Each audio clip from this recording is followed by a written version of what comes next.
Hai pemirsa, semangat weekend dan tetap patuhi 3M. Memakai masker, mencuci tangan, dan juga menjaga jarak. Bersama kita melawan COVID-19. Stay safe, stay clean, and stay healthy.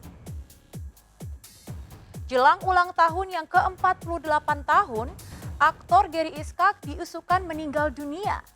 Gary yang sempat kritis lantaran penyakit hepatitis C, menegaskan kondisinya semakin membaik pasca keluar dari rumah sakit.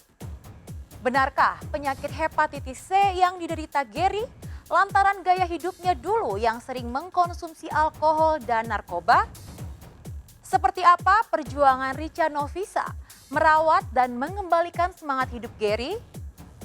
Tak hanya Gary, Anang Hermansyah yang baru saja menjalani operasi pengangkatan batu ginjal juga diisukan meninggal dunia.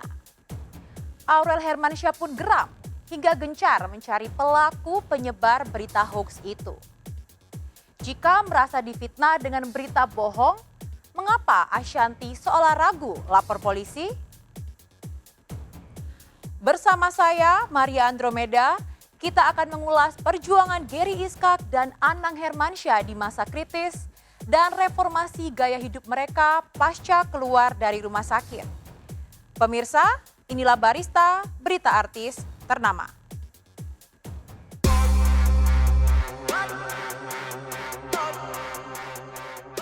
Akhir Juni lalu, media sosial sempat gaduh ketika muncul berita aktor Gary Iskak meninggal dunia. Gary dikabarkan wafat pasca beberapa hari dirawat di rumah sakit akibat penyakit kanker hati yang dideritanya. Ternyata, kabar itu hoax alias berita bohong yang tak bisa dipertanggungjawabkan kebenarannya. Faktanya, Gary masih bisa mereguk nikmat sehat dari Yang Maha Kuasa dan bukan dirawat karena penyakit kanker hati. Tak ayal, sejumlah sahabat artis yang sempat syok mendengar kabar Gary meninggal merasa kesal pada oknum penyebar berita hoax yang julidnya kebangetan. Agak kaget gitu, apalagi informasinya itu kan nggak jelas. Iya, sedih lah. Kita banyak kejadian-kejadian kayak begini untuk melemparkan apa sih? Berita-berita hoax yang nggak baik ya. Ya tapi kita maklumin lah ya, karena orang-orang yang melempar itu kan mungkin basic pendidikannya juga kurang, basic sosialnya juga kurang, apalagi basic kekayaan kali ya. Sebab dari itu semua kan penyakitnya udah penyakit sindrom no. Saya dapat itu dari salah satu, kebetulan saya masuk di WhatsApp grupnya salah satu persatuan artis dan seniman Indonesia lah gitu, salah satu ya. Terus akhirnya saya mengadukan ke Bunda gitu, Bunda Ica ya, Bun gimana nih Bun, semua data udah ada nih, nama-namanya udah ada, bisa dilaporkan ke Bareskrim untuk ITE, karena ini kan benar-benar perbuatan tidak menyenangkan. Pasal-pasalnya saya kurang ngerti lah ya, cuman teman bilang perbuatan tidak menyenangkan lah, hoax, penyebaran hoax dan segala macam, dan kalau kita laporkan nih, ada yang bisa jadi saksi sampai akhirnya ketahuan siapa tersangkanya. Mungkin yang menyebarkan berita tidak mendapat berita gitu loh dari kita langsung, jadi mungkin membuat lebih heboh atau gimana. Cuma di sini kita sih ya lain kali kalau mau bikin berita tanya dulu. Emang dasarnya susah ya, kalau kita kan udah gedek banget ya Bang ya, udah gedek banget gitu, mau rasanya mau ketemuin langsung orangnya. Cuman memang dasarnya pada orang baik, si Bun itu orang baik, Bang Gary juga orang baik. Ya biarin aja, kalau dia jahat kan ada Allah yang balas, bukan saya. Mau diapain, tuntut dikasih ya. Iya, Gary tak ingin memperkarakan penyebar berita hoax itu. Sejak memutuskan hijrah, ia percaya Tuhan tak pernah kehabisan cara untuk mengingatkan kesalahan dan memberikan efek jerah kepada umatnya. Setelah merasakan betapa berharganya ruh yang ditiupkan Tuhan ke tubuh hambanya, Gary percaya bahwa yang paling dekat pada semua yang hidup adalah kematian. Tak ada yang pasti di dunia ini kecuali kematian. Ya kalau di Islam kan dikasih tahu yang paling dekat dengan kehidupan kita adalah kematian. Jadi itu yang harus dipikirin. Wah kalau itu kan tergantung sama Allah ya, kita nggak pernah tahu.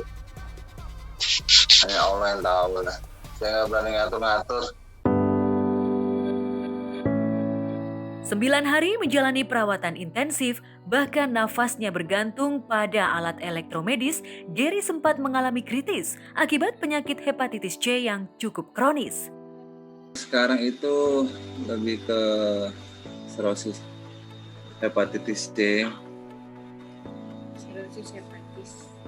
sirosis Hepatis. hepatitis C, enggak hepatitis C, Iya namanya hepatis. hepatitis, itulah pokoknya seperti itulah. Alhamdulillah keadaannya sudah jauh membaik gitu kan. Cuman di hari pertama dulu, Kamis minggu lalu ketika Bang Gary pertama kali drop, terus harus masuk ke IGD, itu saya hadir. Tapi dikarenakan abang saya waktu itu udah dikasih obat penahan rasa sakit, terus obat bius juga, jadi dia nggak ngeh. Esokan harinya kita sudah telepon-teleponan, dia masih sedikit dalam pengaruh obat, tapi sudah ngobrol, kita sudah hari kedua udah mulai bercanda-bercanda, kita udah latah-latahan. Beruntung, masa kritis yang dialami Gary berlangsung singkat. Berkat doa dari segenap keluarga dan sahabat, pada hari kedua, Gary sudah bisa bercanda dengan orang-orang terdekatnya. Namun benarkah Gary sudah lama mengidap hepatitis C dan liver? Ya, mungkin ini kan dari zaman dulu sekali, terus berasa sekarang akumulasi ya dari tahun dulu sampai sekarang gitu. Hepatitis itu terjadi karena peradangan sel hati. Penyebabnya banyak. Yang paling sering memang yang dikenal di kita sini adalah virus hepatitis. Hepatitis B dan hepatitis C mirip, penyebabnya virus C sama B. Ini penularannya bukan lewat makanan, tapi lewat cairan. Khususnya cairan paling sering adalah darah. Jadi lewat jarum suntik paling sering, atau luka sama luka terbuka yang akan tertempel, darahnya masuk atau cairannya masuk.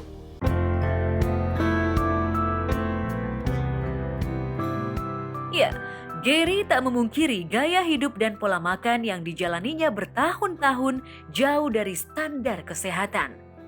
Bahkan sebelum menikah, ia akrab dengan kehidupan malam yang lekat dengan minuman beralkohol dan narkoba. Gary juga pernah mencicipi dinginnya lantai penjara karena kasus narkoba. Meski dunia kelam itu sudah lama ia tinggalkan, tapi efek pola hidup tak sehat itu seolah terasa sampai sekarang. Kalau liver itu sirosis hepatitis itu ya dari minuman alkohol bisa, dari narkoba bisa zaman dulu, atau bagaimana. Sekarang juga begitu, bisa juga. Gitu. Cuman kan saya enggak. Kalau saya kan zaman dulu tahun 90-an. Ya mungkin ya pada minum juga zaman dulu. Belak-belakan aja untuk masalah konsumsi minuman yang kurang baik itu pun ketika abang saya terdeteksi itu kita sama-sama berjanji, ya udah broku sudah tidak boleh lagi karena broku sudah tidak lagi, saya temenin. Nah gitu istilahnya gitu sih. Lalu benarkah penyakit hepatitis C kronis yang diderita Gary bisa sembuh total? Hepatitis B sama C itu kalau memang tidak tuntas, maka dia mungkin tidak bergejala dan dia tidak ada keluhan seperti hanya orang biasa sehat, tapi virusnya masih ada di tubuh. Sehingga pada suatu saat itu akan muncul kembali sakitnya. Kemudian yang kedua, kalau dia misalnya sudah sembuh, hilang sama sekali, tapi kekebalan tubuhnya hilang, sudah habis juga. Suatu saat dia bisa tertular lagi, bisa. Gitu. Gara-gara sakit, bobot tubuh Gary menyusut drastis. Pipinya terlihat lebih tirus karena selama sakit berat badannya berkurang 12 kg. Tapi Gary optimis menjelang ulang tahunnya yang ke-48 pada 10 Juli mendatang, ia bisa menaikkan berat badan beberapa kilogram. Benarkah pertambahan usia membuat Gary rindu mempersembahkan karya yang bermanfaat bagi banyak orang? Pertama, kalau mau ngapa-ngapain itu karena Allah SWT. Kalau untuk masalah syuting sendiri sih untuk beberapa tahun ini kan Bang Gary memang sudah tidak mengambil yang terlalu capek seperti stripping yang benar-benar tiap hari, yang benar-benar menguras tenaga gitu loh.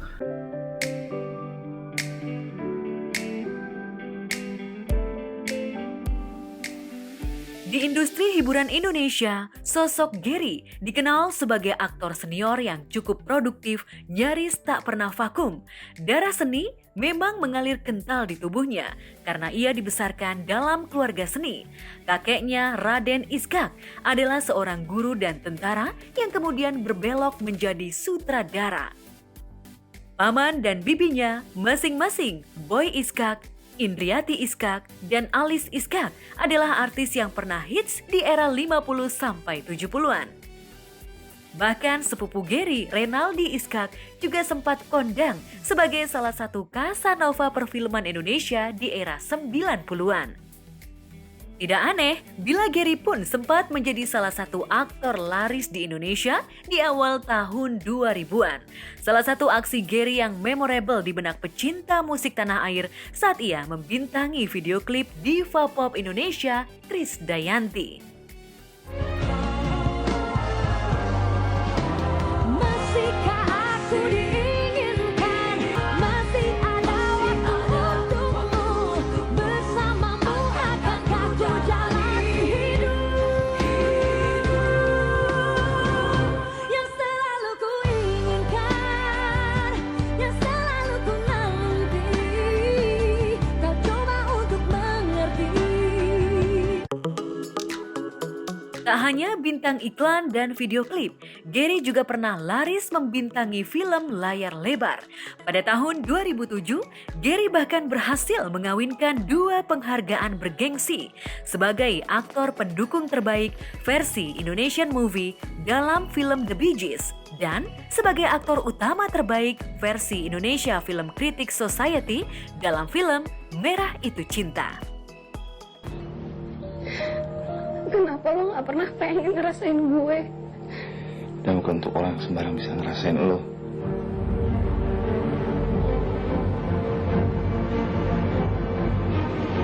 Gua gak mau lo pancing untuk tinggal di sini karena lo mau manfaatin. Belajar juga sama dia kan, dia sebagai orang aktor cukup baik dan istilahnya cukup dikagumin sama generasi milenial. Kalau dia tuh kalau buat acting tuh udah luar biasa kalau kerja begitu. Tahun lalu sebelum terkapar sakit, Gary masih sempat merampungkan 1 film layar lebar dan 1 sinetron komedi yang ditayangkan secara stripping. Lalu benarkah karena masih terikat kontrak, Gary akan kembali syuting? Tangan cuman belum boleh sih. Bukan nggak mau ngambil, memang jangan dulu kalau bisa, kata dokter.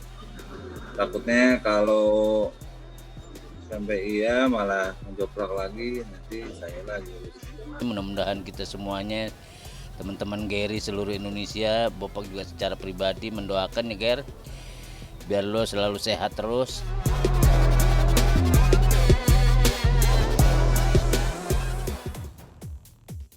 Sama seperti Gary, baru-baru ini musisi Anang Hermansyah juga diisukan meninggal.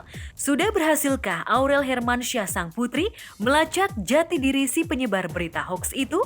Bagaimana kondisi terakhir Anang pasca operasi pengangkatan batu ginjal?